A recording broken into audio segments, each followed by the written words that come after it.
ഞാനിപ്പോൾ നിൽക്കുന്നത് കർണാടക സർക്കാരിന്റെ ബുൾഡോസർ രാജ നടന്ന കൊഗിലുവിലെ ഫക്കീർ കോളനിയിലാണ്. നമുക്കിപ്പോൾ ആ ദൃശ്യങ്ങളിൽ കാണാം. ഈ രാത്രിയും ഇവർ പൊളിച്ചു കളഞ്ഞ ആ പ്രദേശത്ത്, വീടുകളെല്ലാം നഷ്ടപ്പെട്ട സ്ഥലത്ത് തന്നെ ഇവിടെയുള്ള ആളുകൾ കഴിയുകയാണ്. ഈ ഫക്കീർ കോളനിയിലെ ദൃശ്യങ്ങളാണ് ഇപ്പോൾ നമ്മൾ കണ്ടുകൊണ്ടിരിക്കുന്നത്.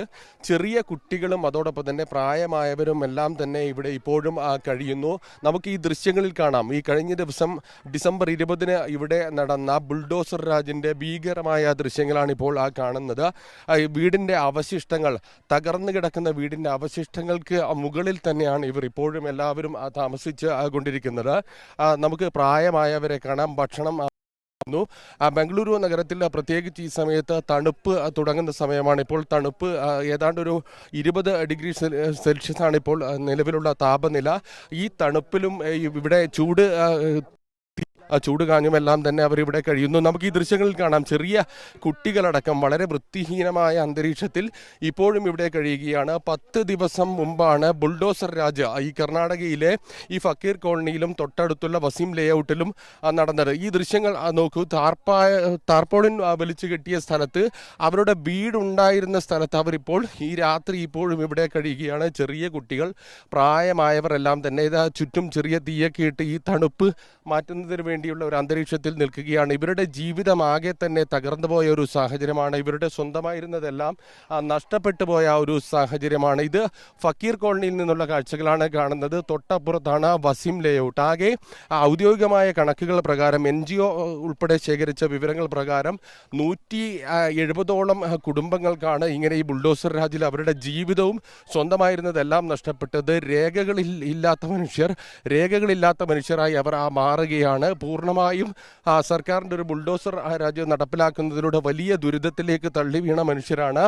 ഈ വലിയ ദുരന്തത്തിൻ്റെ ഒരു അതിക്രമത്തിൻ്റെ എന്ന് തന്നെ നമുക്ക് പറയാം. അത്തരമൊരു കാഴ്ചകളാണ് നമുക്ക് കാണാൻ കഴിയുന്നത്. ഫക്കീർ കോളനിയിൽ നിന്നുള്ള ദൃശ്യങ്ങളാണ് ഇപ്പോൾ കണ്ടുകൊണ്ടിരിക്കുന്നത്. ദിവസങ്ങൾക്ക് മുമ്പ് നടന്ന ഒരു സംഭവം ഈ ലോകമറിയാൻ, രാജ്യമറിയാൻ ദിവസങ്ങൾ എടുത്തു. അത് രാജ്യമറിയാൻ കേരളത്തിൻ്റെ ഒരു ഇടപെടൽ വേണ്ടി വന്നു എന്നുള്ളതാണ്. കേരള മുഖ്യമന്ത്രി പിണറായി വിജയൻ്റെ ഒരു സമൂഹ മാധ്യമങ്ങളിലൂടെയുള്ള ഒരു ഇടപെടലാണ് ഇത് രാജ്യം തന്നെ ചർച്ച ചെയ്യുന്ന രീതിയിലേക്ക് ഈ ബുൾഡോസർ രാജ് ഇപ്പോൾ ചർച്ചയാവാനും അതിനുശേഷം മറ്റ് തുടർ നടപടികളിലേക്ക് കർണാടക ഗവൺമെൻറ്റിന് കടക്കേണ്ട ഒരു സാഹചര്യം കൂടി എത്തിപ്പെട്ടത് എന്ന് മനസ്സിലാക്കാം. ഇപ്പോൾ ഈ 10 ദിവസം പിന്നിടുമ്പോഴും ഇവർക്ക് താൽക്കാലികമായി താമസിക്കുന്നതിനുള്ള ഒരു സംവിധാനം കൂടി ഒരുക്കിയിട്ടില്ല എന്നാണ് നമുക്കിപ്പോൾ ഇവിടെ നിന്ന് കാണാൻ സാധിക്കുന്നത്. തൊട്ടടുത്തുള്ള ഒരു ഉറുദു സ്കൂളിൻ്റെ വരാന്തയിലും എല്ലാം തന്നെ ആണ് ഇപ്പോൾ കഴിയുന്നത്. പലരും അവരുടെ തകർന്നു പോയ വീടിൻ്റെ അവശിഷ്ടങ്ങൾക്ക് മുകളിൽ ഇപ്പോൾ ഇവർ കഴിയുന്നു. ഇവിടെ ഈ കോളനിയിലും അതോടൊപ്പം തന്നെ വസീം ലേഔട്ടിലും എല്ലാം തന്നെ തുടർച്ചയായി നിരവധി കാലങ്ങളായി അവരുടെ പ്രവർത്തനം നടത്തിയിരിക്കുന്ന ഒരു NGO ആണ് ഇപ്പോൾ ഈ ഒരു ഘട്ടത്തിൽ ഇവർക്ക് വലിയ രീതിയിലുള്ളൊരു സഹായം നൽകിയത്. അവരുടെ പ്രതിനിധികൾ ഇപ്പോൾ കൂടെ ചേരുന്നുണ്ട്. ശരിക്കും ഈ ഡിസംബർ 20 ഇവിടെ സംഭവിച്ചത് എന്താണ്? ഡിസംബർ 20 ഏകദേശം രാവിലെ ഒരു 4-4:30 ആകുമ്പോഴേക്കും ഇവരും JCB അതേപോലെ ഫുൾ സജ്ജമായിട്ട് വന്നിട്ടുണ്ടായിരുന്നു. ഏകദേശം ഒരു 6 മണിയോളമാണ്. 6 മണി ആയപ്പോഴാണ് ഇവിടെ ചെയ്തത്. ഒരു 6 മണി തൊട്ട് ഒരു 3 മണി ആയപ്പോഴേക്കും ഈ ഒരു ഏരിയ ഫുൾ ക്ലിയർ ചെയ്തിട്ടുണ്ടായിരുന്നു. അതിന് ശേഷം താഴെ കാണുന്ന വസീം ലേഔട്ടും അവർ ഡെമോളിഷ് ചെയ്തു. അതൊരു 6 മണി തൊട്ട് ഒരു 6 മണി, ഒരു 12 മണിക്കൂർ കൊണ്ടാണ് ഒരു 167 വീടുകൾ ഇല്ലാതെയാവുന്നത്. അതിൽ എന്ന് പറഞ്ഞാൽ ഇപ്പം ഇത് ഞങ്ങളുടെ സ്റ്റാഫാണ്. ഇതിൽ ഈ ഫാത്തിമയാണ് ഈ ഫക്കീർ കോളനീൻ്റെ ഇൻചാർജ് അല്ലേ, ഷാസിയാണ് വസീം ലേഔട്ടിൻ്റെ ഇൻചാർജ് അല്ലേ. ഞങ്ങളിവിടെ ഒരു ഹെൽത്ത് ഇൻ്റർവെൻഷൻ ക്യാമ്പ് കാര്യങ്ങൾ ആരോഗ്യ സമിതി മീറ്റിംഗ്സ് നടത്തുന്നുണ്ട്. അതേപോലെ ഞങ്ങളുടെ സൈഡിൽ നിന്നുള്ള എൻടൈറ്റിൽമെൻറ്റ് ക്യാമ്പ്സ്, ക്യാമ്പ്സ് കാര്യങ്ങളൊക്കെ ചെയ്യുന്നതാണ്. ഇവർക്ക് യാതൊരു നോട്ടീസും കൊടുക്കാതെ നോട്ടീസ് അവർക്ക് കിട്ടിയിട്ടുണ്ടെങ്കിൽ അത് വ്യക്തമായിട്ട് നമ്മളെടുത്ത് വന്ന് പറയും, ഇങ്ങനെ ഒരു നോട്ടീസ് കിട്ടിയിട്ടുണ്ടെന്ന്. ഒരു നോട്ടീസും ഇല്ല. ഇതിലുള്ളതിൽ നല്ലൊരു ശതമാനം ആൾക്കാർക്ക് ഇത് 20-ാം തീയതി ഇത് സംഭവിച്ചതിന് ശേഷം ആദ്യത്തെ ഒരു 2 ദിവസം സമരവും കാര്യങ്ങളായിരുന്നു. 3-ാമത്തെ ദിവസം തൊട്ട് ഞങ്ങൾ ഡാറ്റ കളക്ഷൻ തുടങ്ങി, മാപ്പിംഗ് തുടങ്ങി. ഏകദേശം എത്ര വീടുണ്ട്, എത്ര ആൾക്കാരുണ്ട്, ഒരു ക്ലിയർ ആയിട്ടുള്ള ഡാറ്റ വേണം എന്ന് പറഞ്ഞിട്ട് ഇത് സ്റ്റാർട്ട് ചെയ്തു. അപ്പം നമുക്ക് മനസ്സിലായതെന്ന് വെച്ചാൽ ഒരുവിധം എല്ലാവരുടെ കയ്യിലും ആധാർ കാർഡ് കാര്യങ്ങളുണ്ട്, റേഷൻ കാർഡ് ഉണ്ട്, താൽക്കാലിക ഹക്പത്ര ഉണ്ട്, പിന്നെ ഇലക്ട്രിസിറ്റി ബില്ലുണ്ട്. എനിക്ക് ഈ ഡീറ്റെയിൽസൊക്കെ നമ്മളും കളക്ട് ചെയ്തിട്ടുണ്ടായിരുന്നു. ഇപ്പം ഈ 20-ാം തീയതി ഇത് സംഭവിച്ചതിന് ശേഷം 26-ാം തീയതി വെള്ളിയാഴ്ച വീണ്ടും ഇവർ രണ്ടാമതും വന്ന് ബോർഡർ ഫെൻസ് ചെയ്യാമെന്ന് പറഞ്ഞിട്ട് അന്ന് ഞങ്ങളെ NGOവും അതേപോലെ വേറെ ദളിത് സംഘടനകളും ഒരുമിച്ച് ഒരു മനുഷ്യച്ചങ്ങല അവിടെ തീർത്തിട്ട് ആ ഉറുദു സ്കൂളിൻ്റെ മുന്നിൽ വെച്ച് അവരെ തടഞ്ഞു. അതിനുശേഷം അവർക്ക് ഇങ്ങോട്ട് വന്ന് ഫെൻസ് ചെയ്യാൻ പറ്റിയില്ല. അന്ന് അവരെ തിരിച്ചയക്കുകയാണ് ചെയ്തത്. അതിൻ്റെ തൊട്ടടുത്ത ദിവസങ്ങളിലായി രാഷ്ട്രീയ നേതാക്കൾ ഇവിടെ വന്നു. അവർ വന്നൊരു ട്വീറ്റും കാര്യങ്ങളും വന്നതോടെ കംപ്ലീറ്റ് ഇവിടുത്തെ കാര്യം, അതുവരെ ഒരു മീഡിയ അറ്റൻഷനും ഒരു കാര്യം ഉണ്ടായിരുന്നില്ല. പൊതുവേ ഇങ്ങനൊരു പ്രശ്നം നടന്നിട്ട് ഒരു മീഡിയ അറ്റൻഷനും വന്നു. ഇതൊരു സാധാരണ സംഭവം പോലെ ഇവിടെ ആരും അറിയാതെ പോകുമായിരുന്നു. പക്ഷേ ഒരുപക്ഷെ കേരള മുഖ്യമന്ത്രി പിണറായി വിജയന്റെ ഒരു ഇടപെടലും അതിനുശേഷമുള്ള ഒരു ഇടപെടലും ഒക്കെ ഇതിന് ഒരു ഗുണം ചെയ്തിട്ടുണ്ടോ? ഇതിൽ നമ്മൾ മനസ്സിലാക്കേണ്ട ഒരു കാര്യം എന്ന് പറഞ്ഞു കഴിഞ്ഞാൽ, ഇങ്ങനെ ഒരു ഡെമോളിഷൻ നടന്ന് അതായത് ഒരു ശനിയാഴ്ച നടന്ന് ഒരു വെള്ളിയാഴ്ച വീണ്ടും ഇവർ വരുമ്പോഴാണ് നമ്മൾ ഇതിൻ്റെ തീവ്രത മനസ്സിലാക്കുന്നത്. അപ്പോഴേക്കും ഇവർ ഈ പൊളിച്ച വീടിൻ്റെ മുകളിൽ ടാർപോളിയും കെട്ടി വീണ്ടും താമസിച്ചു തുടങ്ങിയിട്ടുണ്ടായിരുന്നു. അത് കഴിഞ്ഞതിന് ശേഷം പിണറായി വിജയൻ്റെ ഇടപെടൽ വന്നു. അതിൻ്റെ നെക്സ്റ്റ് ഡേ ആയിട്ട് AA റഹീം പാർലമെൻറ്റ് മെമ്പർ വന്നു. അവർ വന്നത് അതും ആൾക്കാരുമായി സംസാരിച്ചു, എന്തൊക്കെയാണ് പ്രശ്നം എന്നുള്ളതിൻ്റെ ഒരു ക്ലാരിറ്റി വരുത്തി. അതിനെപ്പറ്റി ആളും സംസാരിച്ചു. അത് കഴിഞ്ഞ് നെക്സ്റ്റ് ഡേ തന്നെ KT ജലീൽ വന്നു. ജലീൽ വന്ന് ഇവിടുത്തെ ആൾക്കാരെ ഡീറ്റെയിൽസ് കളക്ട് ചെയ്തു. അവരുടെ വിഷ്വൽസിൽ തന്നെ കാണിക്കുന്നുണ്ട്, ആധാർ കാർഡ്, റേഷൻ കാർഡ് എല്ലാം ഉള്ള കുറേ ആൾക്കാർ കാണിച്ചു. ആ ഒരു ഇടപെടൽ വളരെ പോസിറ്റീവായിട്ടാണ് ഞാൻ കാണുന്നത്. അല്ലെങ്കിൽ ഇത്രയും ആൾക്കാരെ ഒരു രാത്രി കൊണ്ട് അല്ലെങ്കിൽ ഒരു രാവിലെ തൊട്ട് ഒരു വൈകിട്ട് ആകുമ്പോഴേക്കും ഇവാക്യുവേറ്റ് ചെയ്തിട്ട് ഇവർക്കൊരു പ്ലാൻ B ഇല്ല. എവിടെ ഇവർ താമസിക്കും? നിങ്ങൾക്ക് തന്നെ കാണാം, ഇവിടെ ബാത്റൂമിൻ്റെ ഫെസിലിറ്റി ഇല്ല, ബേസിക് നീഡ്സ് ഇല്ല. ഒരു കമ്മ്യൂണിറ്റി കിച്ചണാണത്. അത് എത്രത്തോളം വൃത്തിയുണ്ട്, കാര്യങ്ങളുണ്ടെന്ന് നിങ്ങൾക്ക് കാണാവുന്നത് തന്നെയുള്ളൂ. പിന്നെ ഇത്രയും പ്രായമുള്ള ആൾക്കാരുണ്ട്, ഇവർക്കൊരു പുതപ്പോ കാര്യമോ ഒന്നും കൊടുത്തില്ല. ഒരു രാവിലെ തൊട്ട് ഒരു രാത്രി ആകുമ്പോഴേക്കും കംപ്ലീറ്റ് താറുമാറാക്കുക ചെയ്തത്. നമ്മൾ ഇപ്പോൾ സംസാരിക്കുമ്പോൾ 10 ദിവസം പിന്നിടുന്നു. ഈ 10ാമത്തെ ദിവസവും ഒരു താൽക്കാലിക ഷെൽട്ടർ പോലും ഒരുക്കി കൊടുക്കാൻ കഴിഞ്ഞില്ല എന്നുള്ള ഒരു ദുരന്ത കാഴ്ചയാണ് ഇവിടുന്ന് കാണാൻ കഴിയുന്നത്. ഇവിടെ ആ ഒരു കറണ്ട് സിറ്റുവേഷൻ ഇത് തന്നെയാണ്. ഇപ്പം അന്ന് വന്നിട്ട് ഇന്ന് വരെ ഇത് തന്നെയാണ് ഇവർക്കുള്ള ഒരു സൗകര്യം. പിന്നെ ആദ്യത്തെ 2 ദിവസം കറണ്ടിൻ്റെ ഫെസിലിറ്റി ഇല്ലായിരുന്നു. പിന്നെ കറണ്ട് വന്നു. ഇപ്പം കുറേ സംഘടനകൾ വെള്ളം കൊടുക്കുന്നുണ്ട്, നിങ്ങൾക്ക് കാണാം, വാട്ടർ ക്യാൻസ് പ്രൊവൈഡ് ചെയ്യുന്നുണ്ട്. അങ്ങനെ പോസിറ്റീവായിട്ട് റെസ്പോൺസ് വരുന്നുണ്ട്. ബ്ലാങ്കറ്റ്സ് കൊടുക്കുന്നുണ്ട്. പിന്നെ അവർക്ക് വേണ്ട ഫുഡ് കാര്യങ്ങൾ ചെയ്യുന്നുണ്ട്.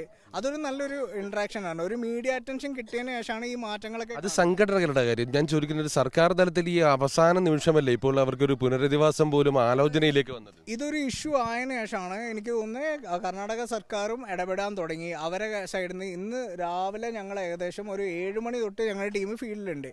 7 തൊട്ട് ഞങ്ങളും ഡാറ്റ കളക്ഷൻ നടത്തുന്നുണ്ട്. പിന്നെ ഒരു 10-10:30 ആകുമ്പോഴേക്കും ഗ്രേറ്റർ ബാംഗ്ലൂർ അതോറിറ്റി അവർ നമ്മളുമായി സംസാരിച്ചു. ഞങ്ങളൊരു മീറ്റിംഗ് തൊട്ടടുത്തുള്ള സ്കൂളിൽ വെച്ച് കൂടി. അവിടുന്ന് ഞങ്ങൾ ഒരു ടീമായിട്ട്, ഗവൺമെൻറ് ഒഫീഷ്യൽസും ഞങ്ങളും ഒരു ടീമായിട്ടാണ് ഇന്ന് സർവേ നടത്തിയത്. ഇന്ന് രാവിലെ തൊട്ട് ഒരു 11 മണിക്ക് സർവേ സ്റ്റാർട്ട് ചെയ്തിട്ടുണ്ടെങ്കിൽ ഒരു 6 മണി ആകുമ്പോഴേക്കും ഡാറ്റ കളക്ഷൻ കഴിഞ്ഞിട്ടുണ്ട്. ഇവിടെയും കഴിഞ്ഞു, വസീം ലേഔട്ടും കഴിഞ്ഞു. അപ്പം നമുക്കും മനസ്സിലായി ഗവൺമെന്റിനും അതിന് ഈക്വലായി റെസ്പോൺസിബിലിറ്റി എടുക്കുന്നുണ്ട്. എന്താണ് ഇപ്പോൾ സർക്കാർ പറയുന്നത്? എന്ത് മാനദണ്ഡ പ്രകാരം ഇവർക്ക് ഒരു താമസ സൗകര്യം ഒരുക്കുമെന്നാണ് പറയുന്നത്? ഇപ്പം കറന്റ്ലി ഞങ്ങൾക്ക് കിട്ടിയ ഒരു അപ്ഡേറ്റ് എന്ന് പറഞ്ഞാൽ ഇവരെ വേറെ ഒരു സ്ഥലത്തേക്ക് മാറ്റി താമസിക്കും. അത് ഇവിടുന്ന് ഒരു 3.4 കിലോമീറ്ററാണ്. ആ സ്ഥലം പറഞ്ഞോളൂ, ചെല്ലാഗട്ടി എന്ന് പറഞ്ഞ സ്ഥലത്താണ്. അത് ഇവിടുന്ന് വലിയ ദൂരമില്ല. ഞങ്ങളിപ്പോൾ ലൊക്കേഷൻ വെച്ച് നോക്കിയപ്പോൾ 3.4 കിലോമീറ്റേഴ്സേ ഉള്ളൂ. അതും കൺഫേം ആയിട്ടില്ല. ഇപ്പോഴും പ്രാഥമികമായ ഒരു പരിശോധനകൾ, സർവേ മാത്രമാണ് നടക്കുന്നത്. ഒരു ഉറപ്പ് ഇവർക്ക് ഇപ്പോഴും ലഭിച്ചിട്ടില്ല. അത് ക്ലിയർ ആയിട്ട് ഗവൺമെന്റിന്റെ സൈഡിൽ നിന്ന് ഒരു കൺഫേം ആയിട്ട് കൊടുക്കും എന്നുള്ളൊരു കാര്യം ഇതുവരെ വന്നിട്ടില്ല. അത് ഞാൻ മനസ്സിലാക്കിയത്തോളം ലേറ്റസ്റ്റ് ന്യൂസ് ഞങ്ങൾ അപ്ഡേറ്റഡ് അല്ല. ഞങ്ങൾ എല്ലാവരും ഫീൽഡിൽ തന്നെയായിരുന്നു രാവിലെ തൊട്ടേ. ഈ അർഹരായവർ എന്ന് പറയുമ്പോൾ സ്വാഭാവികമായും അവരുടെ രേഖകളായിരിക്കും പരിശോധിക്കുക. ഇവിടെ പല ആളുകളുടെയും രേഖകൾ ഒരുപക്ഷെ ഈ കുടിയൊഴിപ്പിക്കലിനിടയിൽ ഈ തകർത്ത കെട്ടിടങ്ങൾക്ക് അടിയിലേക്ക് പോയിട്ടുണ്ടാകും. പലരും രേഖയില്ലാത്ത മനുഷ്യന്മാർ വരെ ഇവരുടെ കൂട്ടത്തിലുണ്ടാകും. അപ്പോൾ അത്തരം ആളുകളുടെ കാര്യം എങ്ങനെയാണ് പരിഗണിക്കപ്പെടുക? നമ്മൾ നടത്തിയ സർവേ പ്രകാരം ഒരുവിധം എല്ലാവരുടെ കയ്യിലും ഡോക്യുമെന്റ്സ് ഉണ്ടായിരുന്നു. വളരെ കുറഞ്ഞ ആൾക്കാരുടെ കയ്യിലെ ഡോക്യുമെന്റ്സ് മിസ്സായിട്ടുള്ളൂ. അപ്പം അത് വെച്ചിട്ട് തന്നെയാണ് അവരുടെ സർവേയിലും ക്ലിയർ ആയിട്ട് ഇൻഡിവിജ്വലായിട്ട് head of the household അവരുടെ ഡോക്യുമെന്റ്സ് വെച്ചിട്ട് തന്നെയാണ് ചെക്ക് ചെയ്യുന്നത്. എത്ര മെമ്പേഴ്സ് ഉണ്ട്, അവരുടെ ആധാർ കാർഡ്, റേഷൻ കാർഡ് എല്ലാം. ഇന്ന് വളരെ അപ്രീഷിയേറ്റ് ചെയ്യേണ്ട കാര്യം തന്നെയാണ്. ഗവൺമെൻറ്റും നമ്മുടെ ടീമും കൂടി ഒരുമിച്ച് നിന്നിട്ടാണ് ഇന്ന് കാര്യങ്ങൾ മൊത്തം മുന്നോട്ട് കൊണ്ടുപോയത്. അത് ഞങ്ങൾക്കും ഒരു പോസിറ്റീവ് എനർജിയാണ്. ഞങ്ങൾ ഇത്ര 10 ദിവസം ഇതേപോലെ വർക്ക് ചെയ്തിട്ട് at the end of the day ഇവർക്കൊരു വീട് കിട്ടുക എന്ന് പറഞ്ഞാൽ അത് നമ്മളൊരു വിജയം കൂടിയാണ്, ഇത്രയും ആൾക്കാർ ഒരു കഷ്ടപ്പാടിനുള്ളിൽ. നിങ്ങൾ കുറേ വർഷമായിട്ട് ഇവിടെ പ്രവർത്തിക്കുന്നതാണ്. ഞാനിപ്പം സംഗമ എന്ന് പറഞ്ഞ എൻ ജി ഒയിൽ ഇപ്പോൾ ഒരു വർഷം ആവുന്നേ ഉള്ളൂ. ഞാൻ അതിന് മുന്നേ തണൽ എന്ന് പറഞ്ഞ എൻ ജി ഒയിൽ വർക്ക് ചെയ്തിട്ടുണ്ടായിരുന്നു. ഞാൻ കോഴിക്കോട് തന്നെയാണ് സ്ഥലം. ഇപ്പം ബാംഗ്ലൂർ എത്തിയിട്ട് 3 വർഷമായിട്ടേ ഉള്ളൂ. ഇവിടെ ഞാൻ പ്രോഗ്രാം മാനേജറായിട്ടാണ് വർക്ക് ചെയ്യുന്നത്. ഇത് എല്ലാവരും നമ്മുടെ ടീം തന്നെയാണ്. ഇവിടെ മുമ്പ് ഞാൻ കമ്മ്യൂണിറ്റി ഹെൽത്തിലും വർക്ക് ചെയ്തിട്ടുണ്ടായിരുന്നു. ഞാൻ കൂടുതലും MSW ബാക്ക്ഗ്രൗണ്ടാണ്. അപ്പം അതിൻ്റെ ഒരു സോഷ്യൽ വർക്കർ ബാക്ക്ഗ്രൗണ്ടിൽ നിന്നാണ് ഞങ്ങൾ കാര്യങ്ങൾ ചെയ്യുന്നത്. പിന്നെ ഒരു ടീമായിട്ട് തന്നെയാണ് വർക്ക് ചെയ്യുന്നത്. ഇതിൽ ഇവിടെ എന്ത് നേട്ടം ഉണ്ടായാലും അതിൻ്റെ എല്ലാ ക്രെഡിറ്റ്സും ഇതിൻ്റെ എല്ലാ സ്റ്റാഫിനും ഉണ്ട്. സംഗമം എന്നുള്ളതിലും ഒരു ഇൻഡിവിജ്വലായിട്ട് സ്റ്റാഫിൻ്റെ ഒരു എഫേർട്ടാണ്. രാവിലെ ആണെങ്കിൽ രാവിലെ 7 മണിക്ക് എത്തണം എന്ന് പറഞ്ഞാൽ എല്ലാവരും ഇവിടെ 7 മണിക്ക് എത്തുന്നുണ്ടാവും. അവർക്ക് ഫുഡ് കിട്ടിയോ എന്നുള്ളത് പോലും നോക്കില്ല. എന്നിട്ട് പിന്നെ അവരുടെ ഫുഡിൻ്റെ കാര്യം എല്ലാവരും 4 മണിക്ക് 5 മണിക്കൊക്കെയാണ് ചോറ് തിന്നുന്നത്. പക്ഷേ എന്നാലും അവരുടെ എഫേർട്ടിൻ്റെ ഒരു കാര്യമാണ് ഇത്രത്തോളം എത്താൻ പറ്റിയത്. അതിൽ ഞാൻ വളരെ ഹാപ്പിയാണ് ചെയ്യുന്ന കാര്യങ്ങളിലും. അതേപോലെ ഇപ്പം നമ്മൾ പറയുന്ന പോലെ കേരള ഗവൺമെൻറ്റിൻ്റെ ഇൻവോൾവ്മെൻറ്റ് എന്തായാലും ഒരു പോസിറ്റീവ് ഇമ്പാക്റ്റ് ഉണ്ടാക്കിയിട്ടുണ്ട്. आपको भी लग रहा है केरला गवर्नमेंट का इन्वॉल्वमेंट अच्छा हुआ है? हाँ वही अच्छा हुआ है. वो आए ना, वो आने के बाद ही पूरा आया है. DK शिव कुमार होंदे और समीर अहमद होंदे, वो पूरा वो आए के गए ना तभी आया है. उसका पहला कोई उससे पहला कोई नहीं आया था, तो पहले वही आया है. फातिमा है, इसका ही वही एरिया का सर्वे पूरा करता है. वो इधर का कम्युनिटी ഓർഗനൈസർ है. ഇവരാണ് ഇവിടുത്തെ കമ്മ്യൂണിറ്റി ഓർഗനൈസർ ആയിട്ട് വർക്ക് ചെയ്യുന്നത്, ഫാത്തിമ. അപ്പോൾ ഫാത്തിമയാണ് ഫസ്റ്റ് സ്റ്റേജ് ഓഫ് ഇവരുടെ പോയിന്റ് ഓഫ് കോണ്ടാക്ട്. അപ്പോൾ ഇവർക്ക് എങ്ങനെയായാലും എന്തെങ്കിലും നോട്ടീസ് വന്നിട്ടുണ്ടെങ്കിൽ ഇവർ ക്ലിയർ ആയിട്ട് അറിയും. ഈ പറഞ്ഞ രീതിയിലാണ് സാഹചര്യങ്ങൾ. ഇവിടെ 10ാമത്തെ ദിവസം നമ്മൾ ഇവിടെ നിന്ന് കാണുന്ന ഫക്കീർ കോളനിയിൽ നിന്ന് കാണുന്ന കാഴ്ചകളാണിത്. വസീം ലേഔട്ടിൽ നിന്ന് കാണുന്ന കാഴ്ചകളാണിത്.